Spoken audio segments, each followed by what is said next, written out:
Welcome to LOA Today.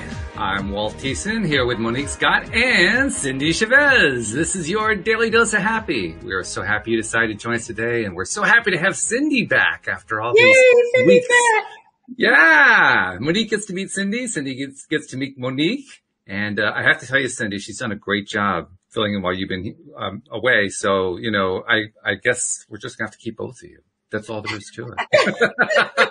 Awesome.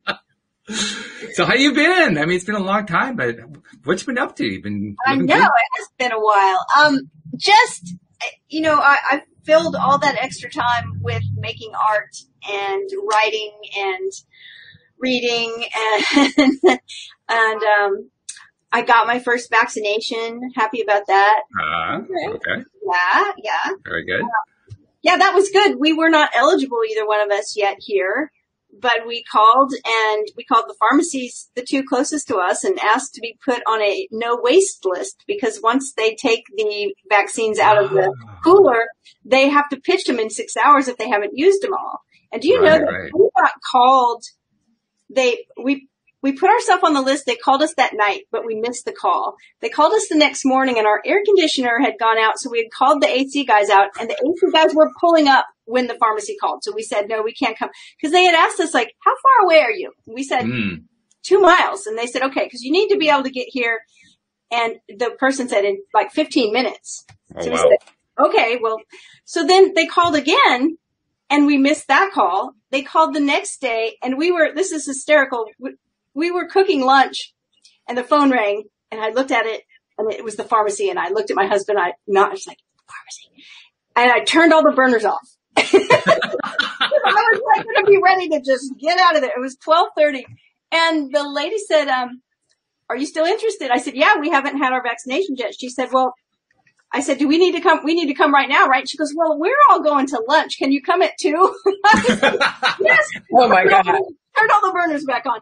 So we went, and actually it was just me on the list. And I went in and I said, hey, my husband's with me and he hasn't had a vaccination either. Do you have an extra one? And the pharmacist said, well, we have this list and bring him in. Nice. So nice. So then we got the shot. We came home. My phone was on silent, and we missed 2 more calls from the second pharmacy. So within 48 hours, we got called 6 times to come get a shot. I've been telling everyone this because, like someone I just spoke to said that she's not expecting to be eligible where she lives until July. Because, they started at age and they work their way down, and people that are essential workers. And she was like, I work at home. I'm fairly young. I'm healthy. They're saying July. And I said, well, maybe not. Right? I mean, it's law of attraction. It's like. That's true. Yeah. Yeah. Now, is this the J&J or is this the Pfizer or Moderna? So is it like 1 shot, 2 shots? What is this? This one was Moderna. Moderna. Okay. The Moderna one, you get the shot, and we thought it was 2 weeks because the Pfizer one is 2 weeks, but the Moderna one is 4 weeks. And I was really going for. Really? And then after the second shot, you have to wait 2 weeks, and then you're good to go, right? So I was trying to angle this to where my birthday at the end of April, where we would be good to go, but it doesn't look like we're going to get there. But it'll be close, right? So we got our first Fauci ouchie, and ouchie, I hadn't heard that one. Neither have I. We didn't have any side effects except for the second day.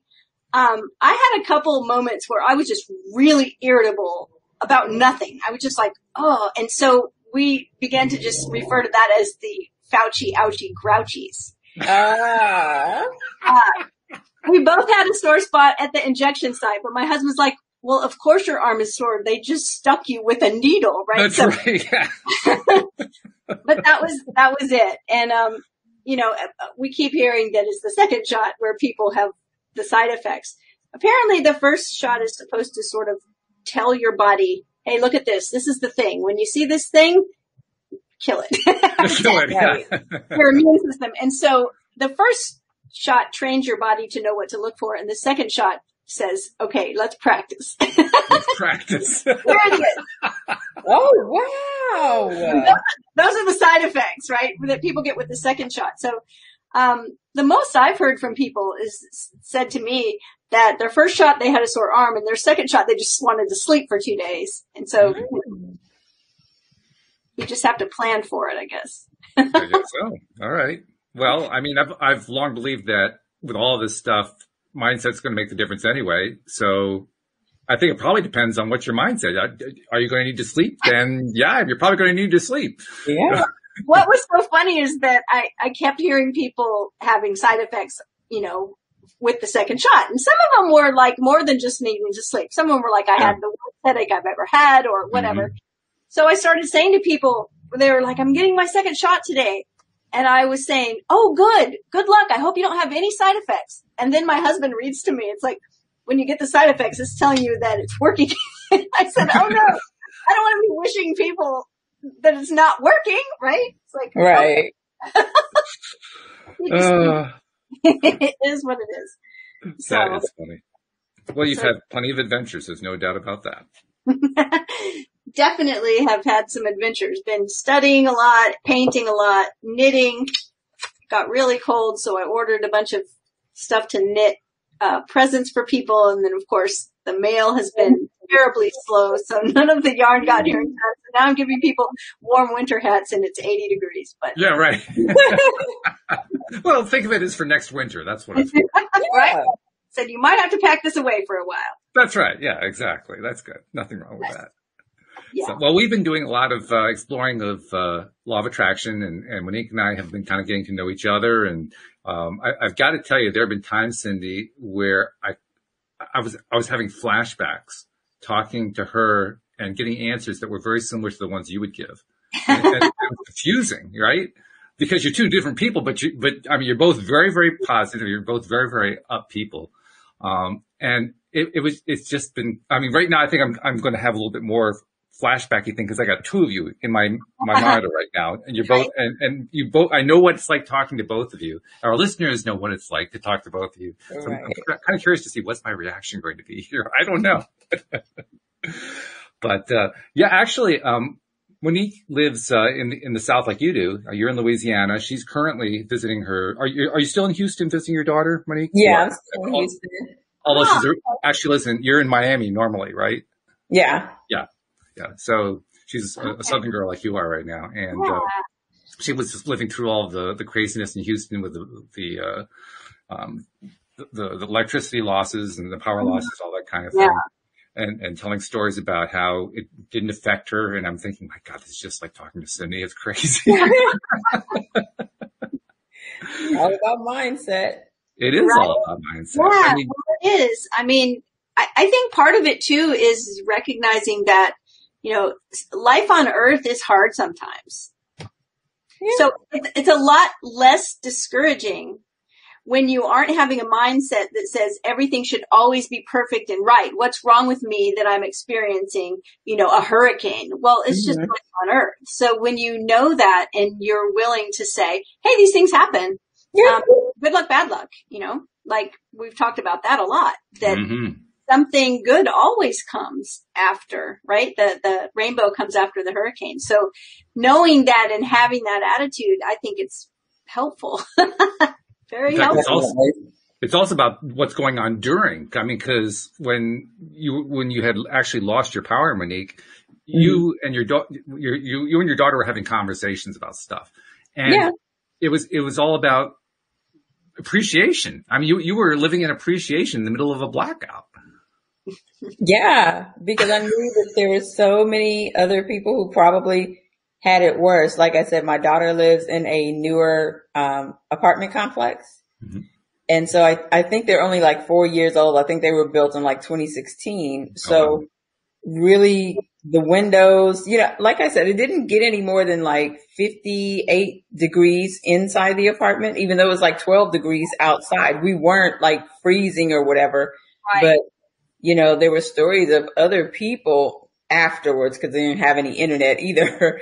Right. But it was stories of people afterwards who pipes had burst. And can you imagine your pipes bursting and it's already freezing, so the pipes burst and then the water freezes, people not having food and not having, I mean, I just felt so blessed.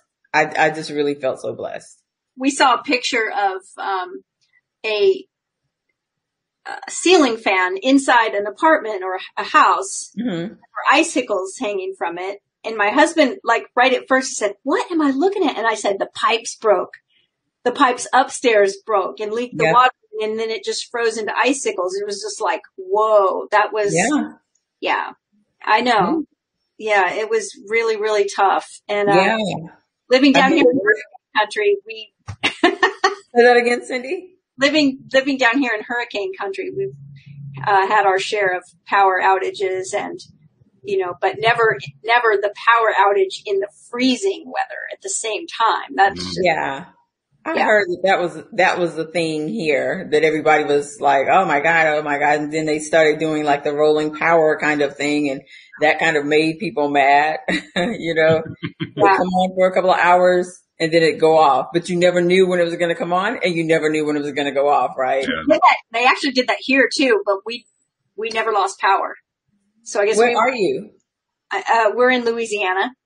I mean, where? I'm from Louisiana. Okay, Baton Rouge, 3 hours from Houston. Oh, okay. You're in the BR. Got it. Okay. Yeah. So we had those rolling power things too.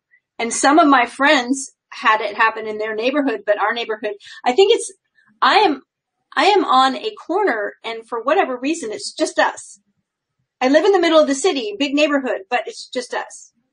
So if our power goes down, we're the last to get it fixed, because they're trying to fix all the areas where they can do one thing and have 1,000 houses back on, not come fix one house. Wow. But on the flip side, if we, don't lose power, we don't lose power. But yeah, it was, those pictures of the freezing houses and the stories of people living through that, that was pretty devastating. Especially for Texas. Like, we're not used to that here, right? 12 degrees. We don't deal with that too often. Walt's used to it. Walt's like, 12 degrees? What are you whining about? Well, no, I won't quite say that about 12 degrees. 12 degrees is cold. That's darn cold. If you're from Miami or you live in Miami, you're not probably used to 12 degrees either, right? Well, I've only been living there since September, and then I spent like 20 years in Atlanta. Oh, I love Atlanta. Okay. Yeah. I know. I've never been to Miami, but I have a lot of friends that love Miami and want to go there every chance they get. So. Oh yeah, I love that I live where people vacation. I love it. That is a nice thing. Yeah. I have to admit, that's one of the conversations Louise and I have had often over the last couple of years or so, as we try to figure out where do we want to live. Like, we have chosen to live here mainly because this area that we're in right here in Connecticut is really good for the gardening services business that Louise started and that I helped run now. But we're getting to the point where at some point we probably want to sell it, move on to other stuff. Louise is kind of in semi-retirement mode. So the conversation is about where do we want to go? And I think if we really had our druthers, we'd actually want to live in two places. We'd like to be snowbirds, We'd like to live in the north in the summer and live in the south in the winter, that kind of a thing. Okay. Yeah. But we can't come to agreement on one thing. She wants to live in the Caribbean. I actually want to stay in the States, but in the South. So we're trying to figure out how to, bridge that gap. Not that there's anything wrong with the Caribbean. I like the Caribbean. If my husband were in here, he'd be pushing for Louise's Caribbean. He would. Okay. He spent every summer growing up in St. John. So he's like, he wants to live on a boat. Like, he's like looking at these big boats and like, and he feels really sad because he is a merman and I'm not a merman. I will sit on the sand in the sun and have so much fun, but I don't need to go in the water. He's like, I don't think you could live on a boat. I'm like, I'll try. What does it hurt to try? But, just as long as it's a quick trip to shore, then you'll be okay. Otherwise, you may not like it too much. Right. That's true. That part's true. Yeah. Yeah. So, we'll just have to see. Yeah, it's like Cindie wants to live on a boat that's docked. That's docked, right? Hey, people do that. There are a lot of people who do that. Yeah. Yeah. That's a lifestyle. So, we'll see. We'll see if that happens. I think the boats that he's been dreaming about, I think we need to win the Powerball first. Yeah, I understand that part too. Yeah. Now, of course, the other thing that you guys both have in common is that you're both life coaches, and that's also been really fun hearing Monique's stories and remembering, of course, stories that you've told about, the things in general that we deal with when we're dealing with people on a professional basis. There have been a number of things that have popped up in Facebook lately. I'm trying to think which ones I'd want to bring in. One I brought up yesterday, and I'm kind of curious to know what your take on it is for each of you ladies. It's something that is so basic that we kind of forget about this when we talk about law of attraction stuff. But there was a kid who is high school age, and he was facing the question of, apparently he has 3 different high schools in his area that he can attend, and he wasn't sure which one to go to. And so he was asking, well, how can I get, how do I tap into getting, God or inner guidance or meditating to get insights or whatever it is to find out which one to go to. And so I followed up with him, and others followed up with him, and came to find out that the real issue for him was he didn't know what he wanted to go to school for. He didn't know what his goal was, which means that he hadn't asked and answered the most fundamental question. What do I want? Right. What do I desire? It's the hardest question for people to answer too. And it's so basic, right? It is. It's like, how do you get going without that? And yet a lot of people are there, right? Yeah. I mean, how do you guys deal with that? Monique, when you're dealing with a client, do you get that as an issue that comes up? And if you do, how do you handle that one? About them not knowing what they want? Right. Yeah.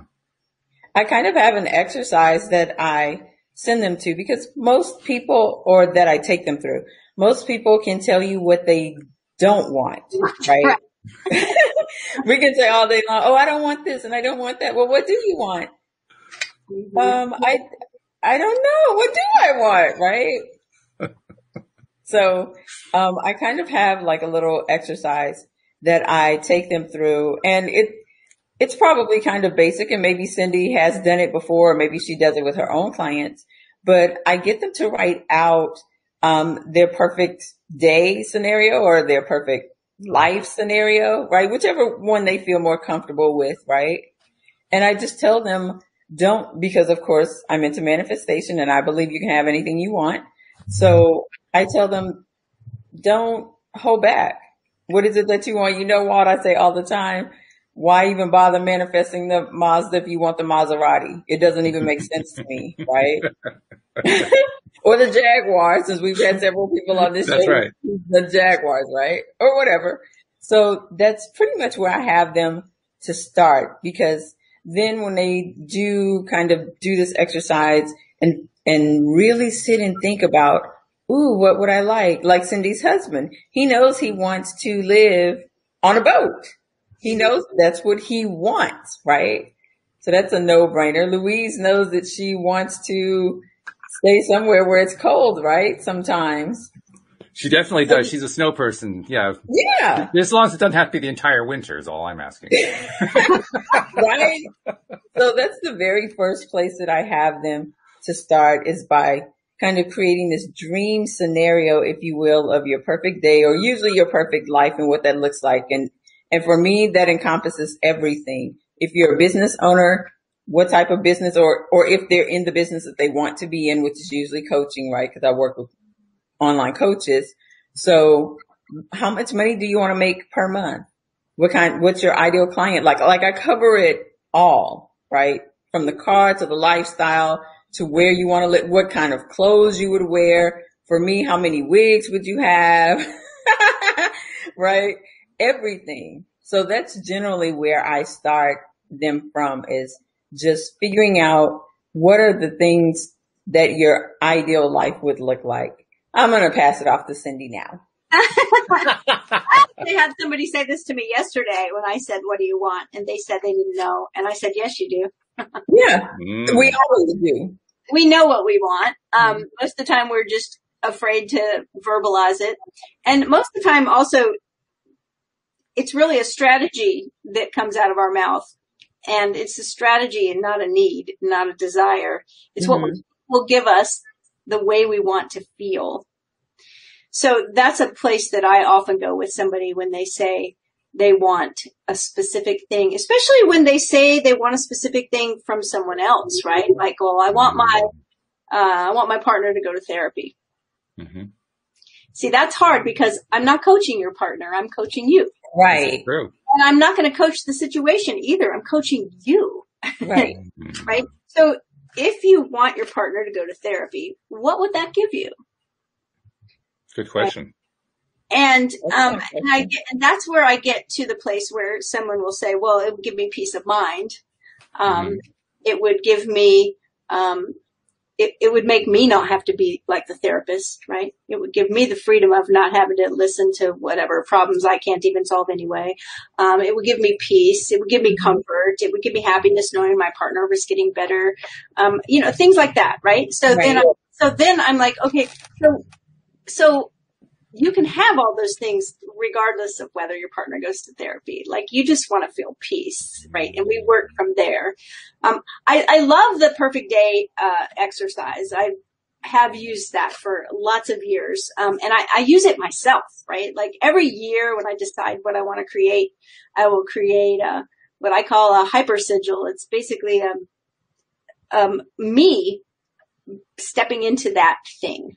Whatever it is. Like you were talking about, I love that you said it's like it's down to where you live, what kind of clothes you wear, what do you eat for breakfast? Like, what do you do in your fun time? How many clients do you have? What do you coach around? What are your hours like? If you can get all those details, then you get a real sense of, because what you want to do is become the person that has that. Right. because it's not about having that. It's about becoming the person that has that, right? The work is on you. The work isn't everywhere else. The work is on you. Right. Once you can step into that role, so to speak. And so I do that every year. Like if I'm going to write a book, like a couple years back, I was going to write a book. And I said, who is this person writing this book? Like what does she wear? Right. And she wore black turtlenecks and black leggings and pointy black sexy shoes and red lipstick and red fingernails. And like, that was like my uniform. Like while I was writing that book, I just stepped into that. Clothes and makeup to me are like costuming, right? They're the easiest way for me to like step into that persona. My husband called it my super suit. I love it.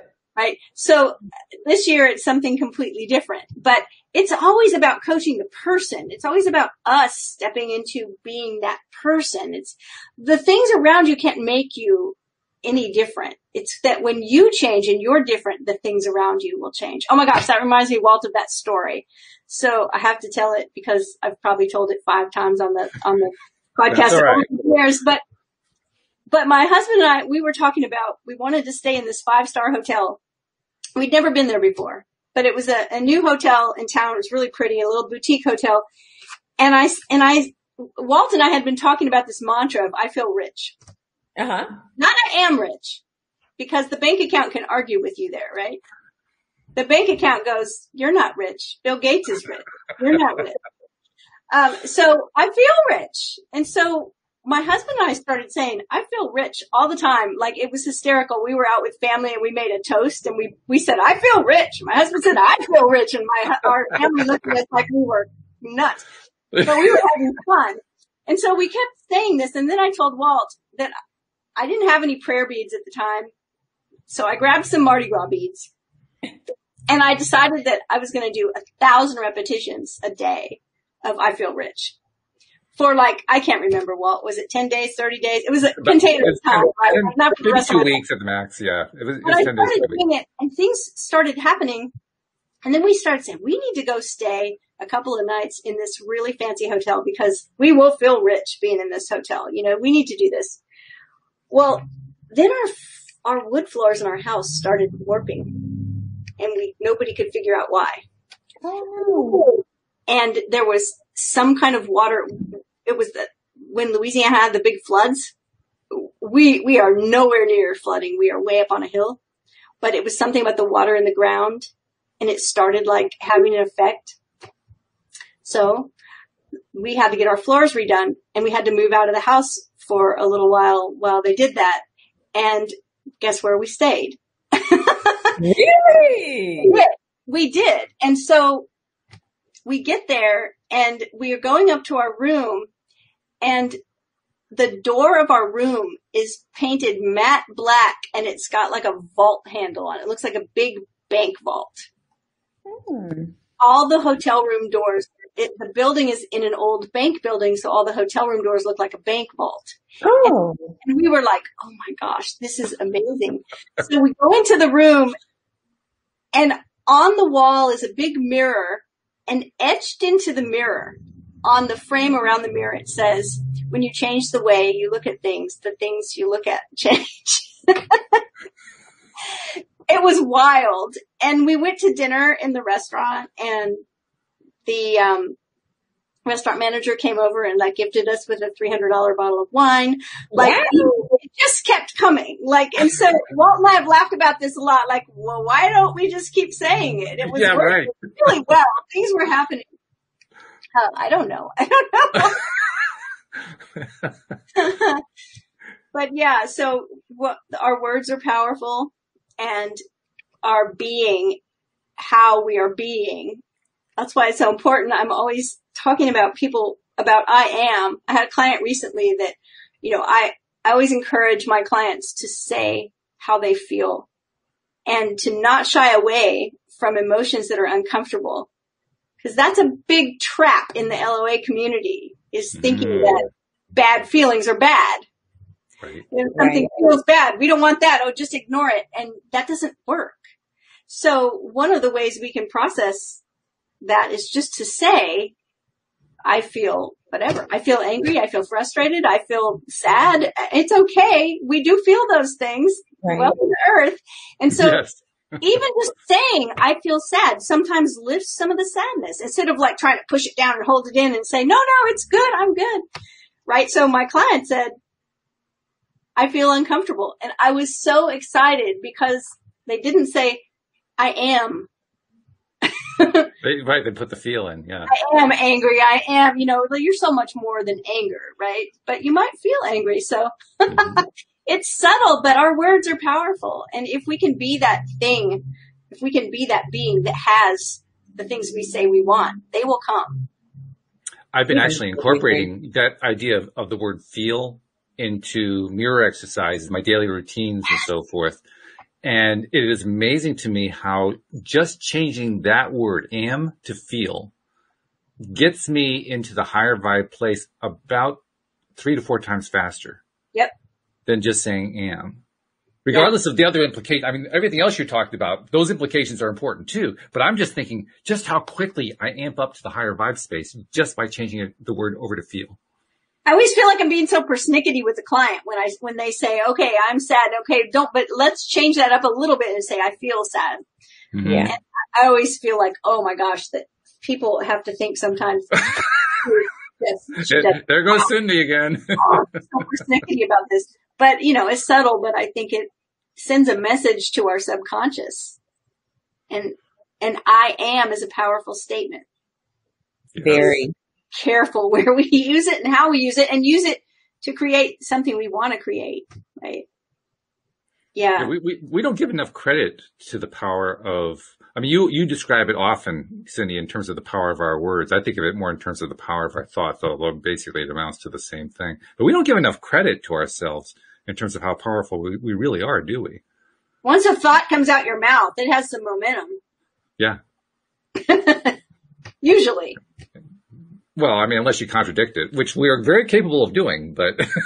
Yes, and we do a lot. We do.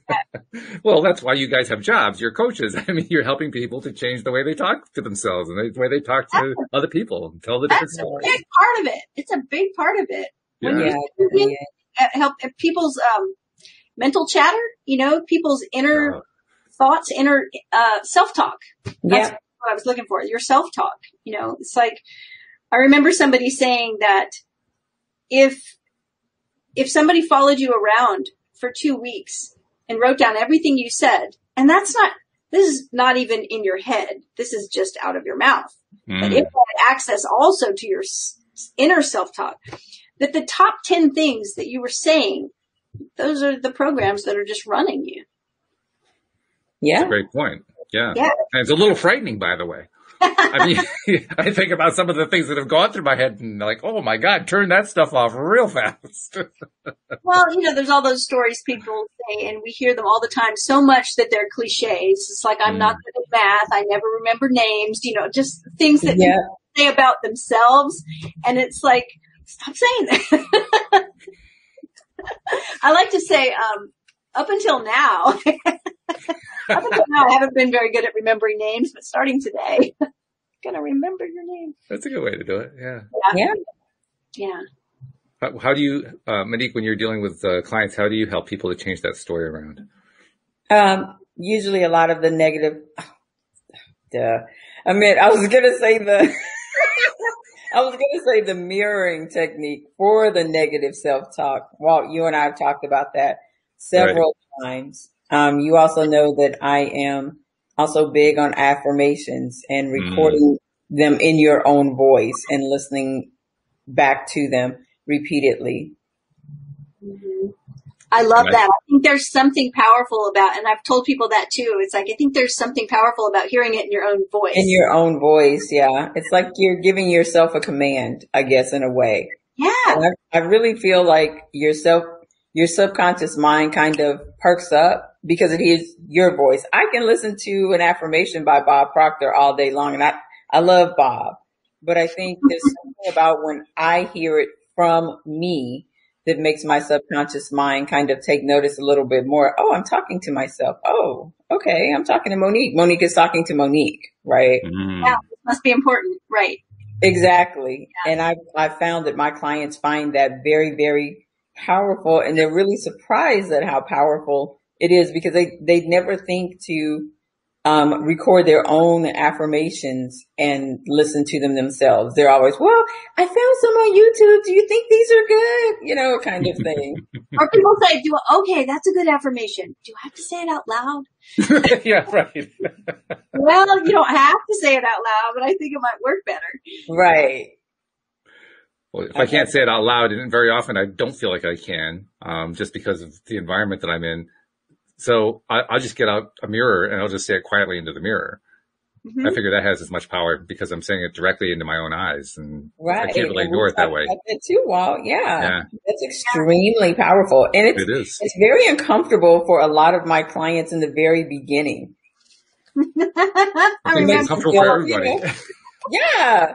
Oh my gosh, Monique, I feel so stupid saying that. Well, first of all, don't say you feel stupid saying that, Yeah, right. It makes me feel uncomfortable. Yeah. Okay. It is. But Walt, you and I have also talked about that. Cindie, Walt and I have talked a lot about self-love and how that kind of translates over into people, being uncomfortable, super uncomfortable with saying to themselves, I love you. You've done a great job. You're a good person, right? Yeah. Definitely. I tell clients right away, if I bring up mirror work, I say, okay, you're probably going to feel really uncomfortable doing this. Yeah. Mm-hmm. Like, just let them know that's normal. Like everybody feels uncomfortable. Right. And just stick with it. Just make the commitment to yourself that you're going to stick with it. Yeah. And then it just doesn't feel uncomfortable anymore. I tell my clients sometimes, anytime you're in the house and you walk by a mirror and you see yourself, just wink at yourself, Oh, I like that. Wave at yourself. Just say, hey, it's good to see you. It's good to see you. I like that one. Okay, I'm going to take that one. I like that one. It happens. I like that. It's good to see you. The StreamYard experiment is already paying off because we're getting more and more people contributing into the conversation. Now, Jeffrey, who we haven't seen a lot of lately, but he's been showing up in the last few shows, so welcome back, Jeffrey. He says, I say I am experiencing, and then he says what the emotion is. What do you guys think of that approach? Yeah, I think that's fine too. It's kind of like when we talk about the energy levels and, I am experiencing whatever. I think it's a great way to process it. Because it's true, right? You are experiencing it. Yeah. And the more you say it, the more you make it true. Yeah. So it's like just experiencing it is fine. It's a powerful thing for our brain. We do this all the time. is we want to label everything. It's not always the best thing to do because that level of judgment of everything, putting everything in categories, good or bad, but we do it all the time, right? Say, yeah, this tea is better than the tea I had yesterday, right? It's like we compare everything, we label everything. But I really like that I am experiencing because it's just sort of matter of fact. And it's just like, this is what I'm experiencing. I am not anger or frustration. I'm just experiencing that. It's just a thing. Emotions are energy in motion. Emotions move through the body and they move in different ways. Like sadness often requires tears to move through the body. And when we don't let ourselves experience that movement, when we ignore it, we clamp down and decide, no, I'm not going to cry. I'm not going to be right. We stifle it. Then we push it down. And so I think that saying I feel this or I'm experiencing this is perfect. Yeah. Completely healthy and normal. Mm-hmm. It's a good way to get a conversation going too when you need somebody to be there to support you. I found that out with my wife. There was an occasion recently. I can't remember exactly what it was about, but something was coming up in me. And I started by saying, I feel whatever that emotion was at that point in time. And well, first of all, it's great when you're married to a therapist. Second of all, with her help, I was able to get through that thing in about 5 minutes. And then it was done. Nice. Well, it wasn't hanging around anymore. Walt should be like the most mentally healthy person on the planet. Right. I know. Therapist, he's with these life coaches all the time that are like, hey, there's a method to my madness. I do this for a reason, This isn't just because I like doing LOA Today, although that is true. I love doing the podcast. But yeah, from the very beginning, my whole philosophy has been bringing people who understand this stuff better than I do, and I'll get good at it. And you know what? It works. You are. It actually works. Yeah. Yeah. Definitely. So Monique, do you work with, you said you work with coaches mostly?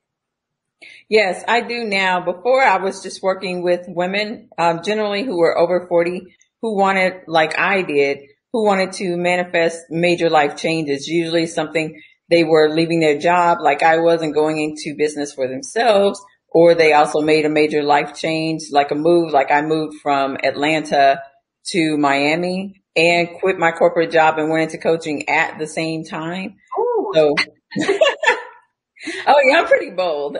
She doesn't do things by halves. She just dives. Right. Yeah. Right. Yeah. Go bigger, go home. Huh? I said, go big or go home, right? Exactly. I mean, it's all the same to the universe. So it's like, what the hell? But yeah, now, I mostly now have shifted my business to work with online business coaches who seem to be stuck at $10,000 a month in their business. And for whatever reason, they can't seem to plateau that. But to your point, what we were talking about earlier, what I'm getting them to do is to understand, like you said, it's more about the being and less about the doing.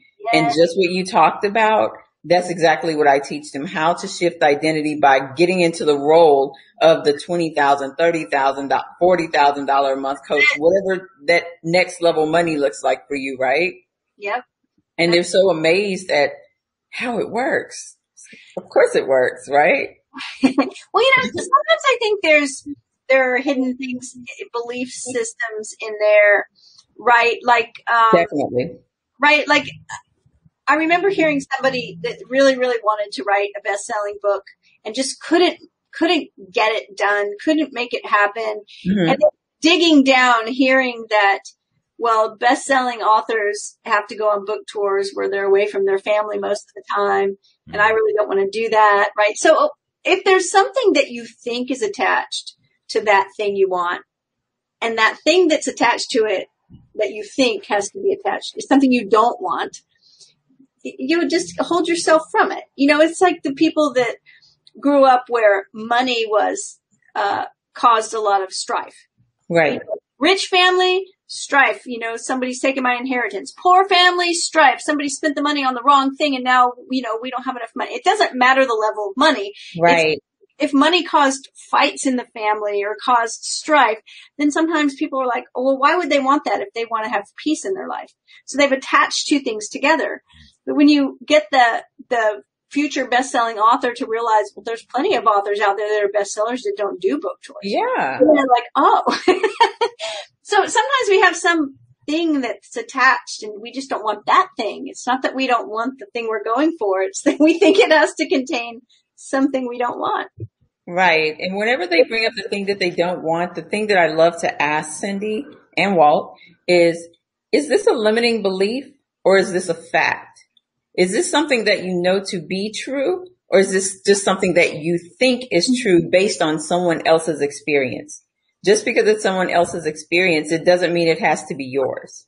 Right. I like to dive into the worst case scenarios, right? So somebody that I was coaching that was kind of in your genre is somebody that was very, very successful and kind of stuck at that one place and say they want to go to the next level of money and success and business, but they haven't. And I asked them, so what bad thing's going to happen when you do that? And they immediately said, the haters will come out and I'll probably get into some kind of tax trouble.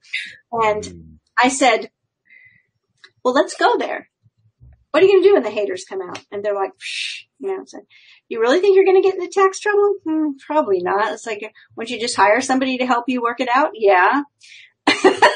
All of a sudden, it's like the things that seem so big and scary were like, yeah, that's right. I was like, look, you've gotten to where you are, have complete confidence that when these hurdles come, you'll know how to jump over them. Like you'll figure it out, right? You'll figure it out. Right. Yeah. And they're worried about things that haven't even happened yet, right? Yeah. And that's that how probably won't happen. That's what cracks me up, right? It's like in the Bible, the story of Job, right? That had everything that could go wrong went wrong, and Job, the thing I feared the most has come to pass. Yeah. The thing you fear the most hardly ever comes to pass. Yeah, that's usually how it is. That's usually how it is. Right? And so it's like, just we deal with it. We'll deal with it. But that survival part of our brain does not like change. No. Doesn't like the unknown. It doesn't like, anything to change because we know we can survive a day that was just like yesterday because we did it once. But we don't know if we can survive suddenly making, $40,000 a month. We don't know. It's different. Right. It is different. Oh, go ahead, Monique. Oh, no, I was just agreeing. Yes, it is different. Oh, okay. Yeah. I just wanted to add in that we also have confirmation from our listeners that we don't like change because like Cindie, when you went off on your extended break, we got an email from a listener saying, no, she can't go. We can't do that. And then Linda Armstrong recently left. No, I don't like change. Linda can't leave. And then, it's like the next person comes through. No, I don't want that person's so wonderful. You can't have that person go. I think we see this across like every area of our life, right? Oh, yeah. Like we have this, we are big fans of Trader Joe's, and just like anywhere you shop, you get used to certain things, right? It's like, this is the thing we buy, and we buy this thing, and we buy this thing. And there will be something that we fall in love with, and then it'll get discontinued. And we always call that being Joed. Oh, we got Joed. And, and it's like, we all know, well, there will be some other thing that takes its place that you love too, right? And that's how it is all across life. It's like when we lose things, it makes space for some other thing to come. It's like if we miss an opportunity, some other opportunity will come along. It's just not that bad, but that part of our brain just freaks, doesn't like it at all. It's true. Yes, very true. Change from something missing at the grocery store to, a co-host taking a break to whatever it is. Our favorite TV show goes off the air, whatever. It's like, no, how can this happen? Yeah. What would it be like? Sometimes I wonder, what would it be like if we just made the decision that for at least one time container, whatever that is, we're just going to like embrace every change that happens and just, get excited about it, right? It's like, guess what? This thing got discontinued. Yes! Just like I love it. That's great. Yeah, I got to try that. I mean, I think we might begin to kind of retrain our brain a little bit, maybe. Yeah.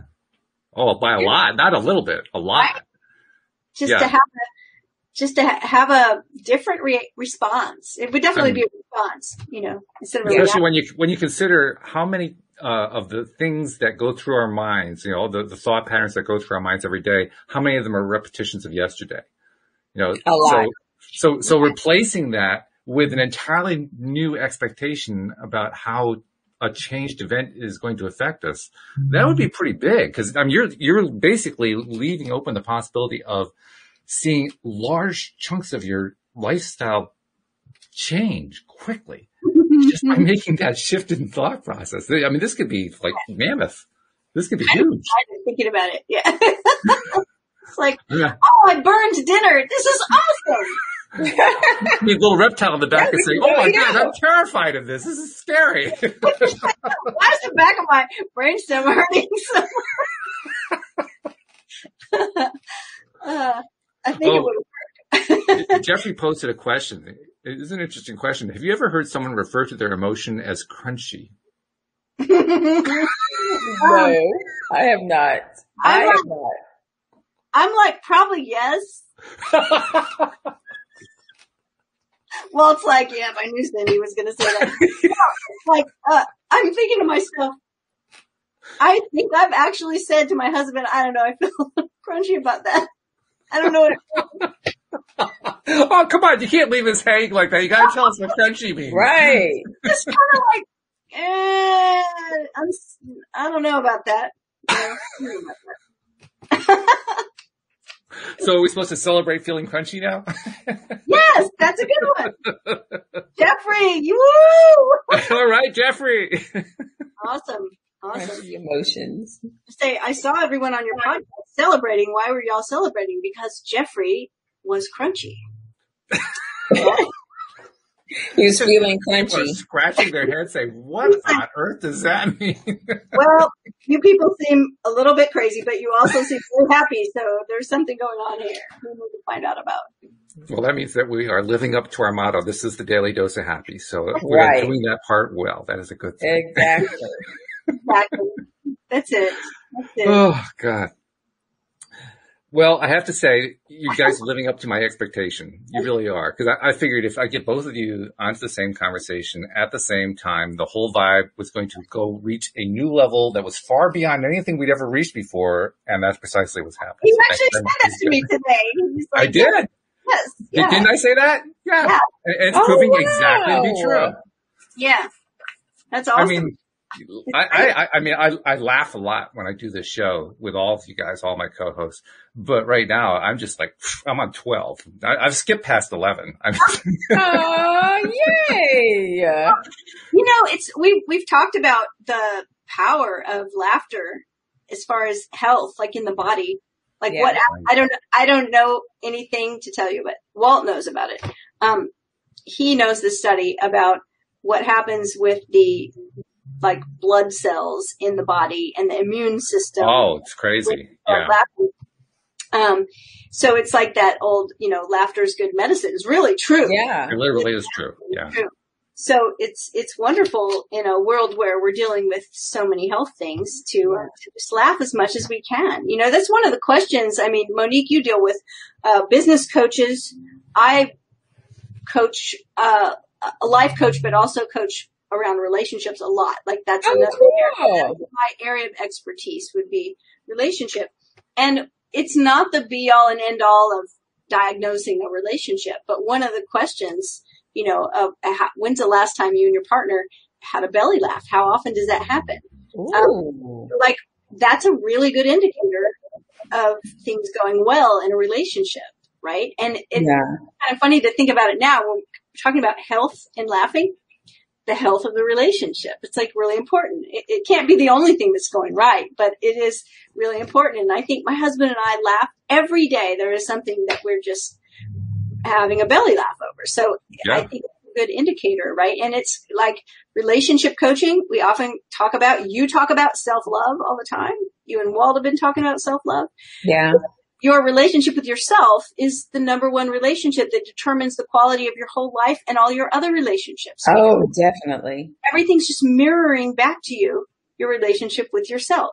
Yep. So laughing, even if it's just you laughing, right? Even if you're just finding things to laugh about, yes, it's going to be a boon to your health. So we need to laugh a lot. So yes. It's true. It's true. And actually, I learned that you talked about the physiology of it. I learned about the physiology from my sister-in-law, Iona, who's on a couple different locations. Yeah. A couple of different occasions has been a co-host here on the show. Because she has done a lot of study on that. She has her PhD in statistics, but at one point she was kind of looking into neurology, was leaning that direction for her PhD. I think she got her master's there. But one of the things she taught me is that with the equipment that research scientists have today, because they can measure all kinds of things. They can measure what's going on in the brain. They can, see what's happening with the nervous system. They can see, when this happens there, what happens down in the stomach. I mean, they can check all that kind of stuff. They can track things, and they can actually track what happens from the moment that you laugh to what happens in a part of the body that's got disease or damage. They can actually trace the whole system. Wow. Cool. Yeah. It's pretty cool that they can do all that. And among the things that they have been able to determine, they've been able to time it. So from the moment that you laugh or think about something that feels really good or celebrate something or get excited to the moment that healing starts happening in a damaged area or in a diseased area, it's about 90 seconds. I mean, it's that fast. It's really, really fast. And similarly, if you focus your attention on something that is really angry or frustrated or depressed or something like that, then the neurochemicals reverse and they start sending out signals to kill the body. So the body starts killing itself off by focusing on all this stuff that says, I don't like this. This makes me feel lousy. I feel terrible about this. Wow. So literally, and again, within that same 90-second time frame, that's when it all starts to happen. Now, it doesn't obviously complete the whole process in 90 seconds. This is initiating the healing. Yeah, good thing. Really good. Otherwise, this would be a very short life for most of us. That's so interesting. But you think about that and you realize, wow, our thoughts really are important. Really? I mean, it's almost impossible to overemphasize it, I think, when you understand it through that particular lens. Yeah. And feelings. Yeah. Feelings. Assume the feeling of the wish fulfilled, right? That's right. It's not about the thought of the wish. It's assume the feeling of the wish. The feeling is the secret. Yeah, that's it. By the way, Cindie, Monique is also a Neville fan. Just wanted to let you know. Oh, I love it. Well, I said if I had been alive when Neville was alive, I would have been a groupie. I would have been following him all around the world, and he wouldn't have married his wife. He'd have married me. I love it. I love that man. Oh my gosh, he was so funny.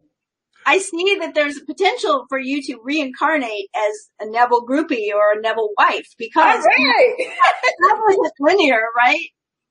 I always say things like, in my next life, I'm going to be, and I'll name something back like 200 years ago. And my husband's like, I'm like, if time isn't linear, then I can come back into any time I want. Right. I'll take it, Cindie. I'll take it. Okay. I love him. Time machine, go back to a Neville show, a Neville concert, a Neville whatever.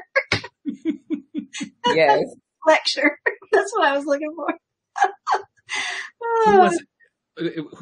There was one of the stories, Cindie, you'll probably remember this one, and Monique, you probably know it too, but I can't remember what the story was. It was a story of one of his pupils, and he repeated it often. And it was a story about how, like, there was a big business thing that happened. What was it? Oh, the guy who had the dance studio. Remember that one? Yeah. I know who you're talking about. He was actually interviewed on YouTube. Oh, somebody. Did you see that one? Yeah. You told me about it. Yeah, I did not see it, but you told me about it. But it was like, oh my gosh, like the actual guy. I have to send it to you. Well, somebody, Neville tells a story that when he was a boy, that someone like said a prophecy or something over him, a blessing over him, and then said that your name is going to be, people will talk about your message like 100 years from now. And Right. we're like, hey, that's us. Like, That's us. We're doing it. Yeah. right? In like almost 100 years. So really Yeah. cool. But the reason I thought of that one is in that interview with this guy, he was talking about when he first got exposed to Neville and first heard him talk. Yeah. Apparently, he heard him talk, if I remember correctly, you know this video, right, Monique? Yeah. Yeah, so you tell me if I got this right. If I remember correctly, he heard about him and saw him in Los Angeles. I believe it was, I think it was on Wilshire Boulevard. There was some sort of a building there. He did speak there, yeah. Mm-hmm. Yeah. And I guess what happened is he was kind of halfway about going there. He wasn't really sure. It sounded like, kind of a quack kind of a thing. So he wasn't sure he wanted to go, but he kind of got talked into going and he went. And then Neville gave him the exercise that I think of as the ladder exercise. Basically, that's what it's right? called. Mm-hmm. Is that what he calls it? Okay. Yep. So he gives him the ladder exercise and then he says something to the effect, don't come back to the next meeting unless you actually complete it. Right. Oh, that's right. Unless you actually climb the ladder. Right. Yeah. Yes. And then I guess the next meeting was the next week. I guess it was on a Sunday. So it was the next Sunday. Yep. The next Sunday, it was about 1/4 the size crowd, which gave you an instant reading of how many people did not do the ladder exercise. Oh, so the whole crowd that, not just that one person. Okay. Oh, yeah. He told it to the entire audience. It was the exercise to the crowd. Right. Okay. Yeah. Am I reading this right? This is the way I'm remembering that particular story. Like it was a small fraction showed up the second time. Yep. And he said, you're the ones I'm going to actually coach. You're the ones I'm going to teach how to do this. And he became one of those guys and ultimately manifested that Arthur Murray, franchise and all that kind of thing. Yeah. Cool. But the reason I bring that up is it really just goes to show a lot of people hear a lot of good pieces of advice. A far smaller number of people exercise it. Actually take it and do it. Yeah. Yeah. That's so true. That's so true. Yeah. It's kind of it's almost like throw the cold water on, like, oh my God, I actually have to do this thing that we're talking about. I had someone interview me because they were going to hire me and they said, now I'm going to tell you right now, I know that you're going to tell me to do things and I don't want to do them and I'm not going to do them. Ooh. I said, well, because some people want to hire a coach and they just want the coach to wave the magic wand and everything changes. Yeah. Like, the coach is the thing that changes. And sometimes people do hire you and start getting results before you ever even meet with them because they've made that intention. Mm. But usually, I like to say magic works best when you marry it with the mundane. So yes, visualize the job. Also send your resume, right?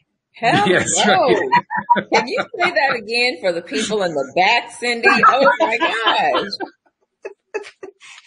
It's like, you can think about having that new guy in your life or woman in your life, but you probably should go out and mingle and not just sit at home in your living room, right? You got to take that action too. Yeah. I like it's not impossible for the cable guy to show up and become the guy. It's just, you don't want to bank on that approach. I told somebody, I was like, look, you can do that. Maybe the UPS man will and ask you to marry him, but Exactly. Oh my gosh. Exactly. I tell people all the time, there's no attraction without action. As a matter of fact, action is in the word attraction. Hello. Right. Love it. Yeah. It's kind of like, well, growing up in the Christian church, I think I was talking to a friend of mine, and just thinking about when I wanted to get married, right? So I'm following all the rules. I'm not having sex, I'm not approaching a guy I'm letting my husband find me and come to me kind of thing, and it's the same thing. It's kind of like they were almost preaching, well, just sit idly by and let your husband find you. No. Don't you do those dating sites. No. Don't go. You know what I mean? No wonder I stayed single for so long, right? Because I'm waiting for my husband to find me in the church. Mm-hmm. I love that. I love on a regular basis. Without action, though. That's awesome. Yeah. Yeah. Perfect. Yeah. And what's also awesome is having both you ladies on the same show at the same time. I'm glad that we're going to be able to do this on a more regular basis. So me too. And Cindie, I am going to send a link to Walt only because I don't have your personal phone number. I'm going to send a link to the video. It's actually 2 that I found on YouTube with this guy that he's talking about, Neville's pupil. Oh, cool. You got I'm going to send it to him so he can forward it to you. Amazing. And Amazing. I'll put it into the description for this episode so that listeners can check it out. Oh, awesome sauce. Great. Yeah. Great. So good stuff. All right, guys. Well, this has been great. I look forward to doing it again. Thank you, Cindie. Thank you, Monique. Thank you also to our podcast listeners. We'll see you all next time here on LOA Today. Goodbye, everybody. Bye.